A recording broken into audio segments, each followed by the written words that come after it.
जनाब प्रसाद साहब जो आपके कैंडिडेट हैं, district president GM Shekhar ji, MS Parthasarathi साहब जो 99 में जब मैं पार्लियामेंट में था तो वो यहाँ से मिले थे, वहीद साहब, हॉकिन साहब, वंशी साहब, मुस्तफ़ा जी, यहाँ पर कंदल पाशा जी, मोहम्मद अली साहब, सादिक साहब, इफ्तिखार जी, किशन रेड्डी जी, करम साहब, इरफान साहब, रमेश जी, NDA अलायंस में BJP, TDP, जनसेवा के सारे पदाधिकारीगण, यहाँ पर आए हुए भाइयों और बहनों, मैं आपको प्रणाम करता हूँ, सलाम करता हूँ। मैं यहाँ पे आज आने से पहले प्रधानमंत्री की सभा में बिहार में गर्मी में मैंने अररिया किशनगंज में ठंडा पी लिया तो मेरा गला खराब है, जुकाम है, बुखार है, लेकिन मैंने कहा मैं कहीं जाऊं या ना जाऊं, प्रसाद जी के लिए वोट मांगने जरूर जाऊंगा। मैं आज यहां पर आपको कहने आया, डरना है तो सिर्फ खुदा से डरना है। शाहनवाज हुसैन आपको खुदा से डराने आया है और कांग्रेस, YSR कांग्रेस या आपको BJP, TDP से डराना चाहती है। ये लोग डरा कर आपका वोट लेना चाहते हैं, या आपके बारे में गलतफहमी पैदा कर रहे हैं, या आपको डरा रहे हैं कि अगर BJP आ जाएगी तो NRC, NTR और CA आ जाएगा। भाइयों और बहनों, CAA कानून बन चुका है, जगन मोहन रेड्डी ने उसका सपोर्ट किया था पार्लियामेंट के अंदर, और वो कानून है नागरिकता देने वाला कानून, यानी इसके बाद वो नागरिकता देने वाला कानून है। भारत के संविधान में लिखा है, जो एक बार भारत का नागरिक हो गया, दुनिया की कोई ताकत उससे नागरिकता छीन नहीं सकती। ये भारत के संविधान में लिखा है। मैं आपको कहने आया हूं, खुदा से डरो। जगन मोहन रेड्डी आपको BJP से डरा रहा है। ये जब हुकूमत में रहते हैं तो मोदी से पूरी दोस्ती रखते हैं, मुसलमानों के बीच में आते हैं तो मोदी के खिलाफ बोलते हैं, दिल्ली जाते हैं तो मोदी के गले लग जाते हैं। मैं आपको कहने आया हूं, आजादी के 75 साल बीत गए, खुदा का शुक्र है दुनिया में सबसे ज्यादा मुसलमान सुरक्षित है तो वो मेरे देश भारत में, क्योंकि भारत का संविधान सबको बराबरी का हक देता है।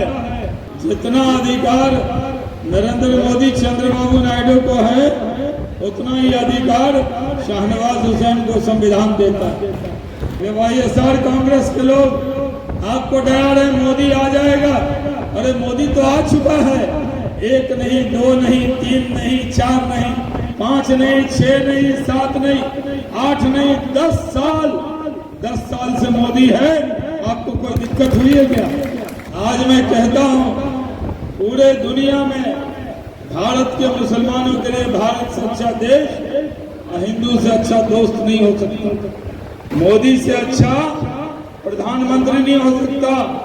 अनाज दिया तो सबके लिए, कोरोना का टीका दिया तो सबके लिए, आयुष्मान भारत का कार्ड दिया तो सबके लिए, पक्का मकान दिया तो सबके लिए, अगर अकाउंट में पैसा डाला तो सबके लिए। मोदी का नारा है सबका साथ, सबका विकास, सबका विश्वास।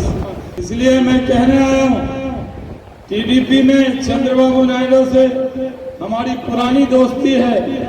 जब वो चीफ मिनिस्टर थे आंध्र प्रदेश के, तो आपको जो हैदराबाद में बेहतरीन एयरपोर्ट नजर आ रहा है वो मैंने और चंद्रबाबू नायडू ने मिलके बनाया। मैं सिविल एविएशन मिनिस्टर था वाजपेयी सरकार का, वो चीफ मिनिस्टर थे, हम दोनों ने मिलकर वो बेहतरीन एयरपोर्ट बनाकर दिखाया था। इसलिए अब तय कर लीजिए, आपने सबको देख लिया, जगन को देख लिया, कांग्रेस को देख लिया, अब चंद्रबाबू नायडू को मौका फिर देना है। इस इलाके की तकदीर और तस्वीर अगर बदलेगी तो वो चंद्रबाबू नायडू और मोदी मिलकर बदल सकते हैं। बीजेपी के एमएलए यहाँ से रहे, पार्थसारथी जी एमएलए थे 99 में, इनके दरवाजे सबके लिए खुले रहते थे। कोई मुसलमान नहीं कह सकता कि पार्थसारथी जी ने उनकी सेवा नहीं की, खिदमत नहीं की, या उनको मुसलमान होने की वजह से उन्होंने काम नहीं किया। इसलिए मैं आपसे गुजारिश करता हूँ, ये मौका चूकना नहीं है। पूरे हिंदुस्तान के अंदर लोग कह रहे हैं फिर एक बार मोदी सरकार, पूरी जगह नारा लग रहा है, अरे आएंगे मोदी, छाएंगे मोदी, जीतेंगे मोदी, प्रधानमंत्री बनेंगे मोदी। तो डूबते नाव में नहीं बैठना है, जो नाव नैया पार करा दे मोदी या चंद्रबाबू नायडू के नाव में बैठना है। इस देश का माहौल है, कहीं भी चले जाइए, सऊदी अरब हो, सबसे बड़ा अवार्ड सऊदी अरब का किसको मिला? मोदी को। यूएई का सबसे बड़ा अवार्ड किसको मिला? मोदी को। ईरान का सबसे बड़ा अवार्ड मिला मोदी को। पूरे मुस्लिम वर्ल्ड में सबसे ज्यादा लोकप्रिय कोई नेता है तो मोदी।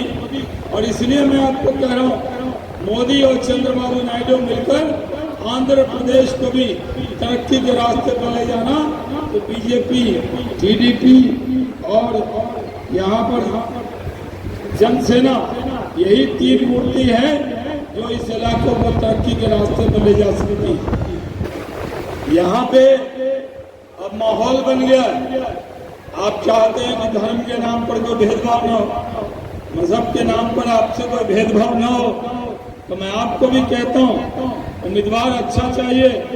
अब प्रसाद जी से बढ़िया उम्मीदवार आपको मिलने वाला नहीं है, इसलिए प्रसाद जी को भारी बहुमत से जिताना है, प्रसाद जी को आगे ले जाना है। और प्रसाद जी जब यहाँ पर मंच पर आए तो मुझे लगा इनको देखकर इतने लोग प्यार इनसे करते हैं कि निश्चित तौर पर अगर कोई सीट, पहली सीट हम जीतेंगे तो प्रसाद जी की यहाँ की सीट जीतेंगे। इसलिए भाइयों बहनों, यहाँ पर प्रसाद जी और एमपी के कैंडिडेट पार्थसारथी जी दोनों खड़े हुए, दोनों को जिताना है। वन नेशन वन इलेक्शन हो रहा है, लेकिन आंध्रा में तो वन स्टेट वन इलेक्शन, यानी एमएलए भी जिताना है, एमपी भी जिताना है। और आप ये मानकर चलिए कि अगर आप प्रसाद जी को, पार्थसारथी जी को जिताएंगे तो चंद्रबाबू नायडू और मोदी जी का हाथ मजबूत होगा। हम लोग कोई भेदभाव नहीं करते, अगर बीजेपी भेदभाव करती तो 32 साल की उम्र में भारत के इतिहास में सबसे कम उम्र का कैबिनेट मिनिस्टर शाहनवाज हुसैन को नहीं बनाता। 99 में, आज से 25 साल पहले, आपको देखने से लगता होगा कि मेरी उम्र क्या है, 25 साल पहले मैं भारत सरकार का मंत्री बन गया था। 25 साल, और जब भारत सरकार का मंत्री मैं बना था, उसी मंत्रिमंडल ने निर्णय किया कि डॉक्टर APJ अब्दुल कलाम को हिंदुस्तान की सबसे ऊंची कुर्सी अटल बिहारी वाजपेयी और चंद्रबाबू नायडू ने दिया था। हमारे बारे में दुनिया क्या कहती है, मैं आपको कहने आया हूँ कि YSR कांग्रेस के लोग वोट के लिए मुसलमानों को डराना बंद करें, वोट के लिए मुसलमानों को डराना बंद करें। जो भारत का मुसलमान है, दुनिया की कोई ताकत उसको हिंदुस्तान से बाहर नहीं कर सकती, संविधान में इसकी गारंटी है। मैं आपसे मिलने के लिए पटना से आया हूँ, 5 बजे उठा हूँ, तैयार हुआ, हवाई हवाई जहाज पकड़ने गया, वहां से बेंगलोर आया, बेंगलोर से यहाँ आया, पटना से ये देखिए, ये पटना से टिकट लेकर मैं आपके शहर में भाषण देने आया, तो मेरे आने की लाज रखिएगा। और यहाँ पे प्रसाद साहब को असेंबली का टिकट दे दीजिएगा। मैं फीवर में आया हूँ, जुकाम में आया हूँ, मैंने तबीयत खराब होते हुए अभी मैं यहाँ पे पहुँचा हूँ।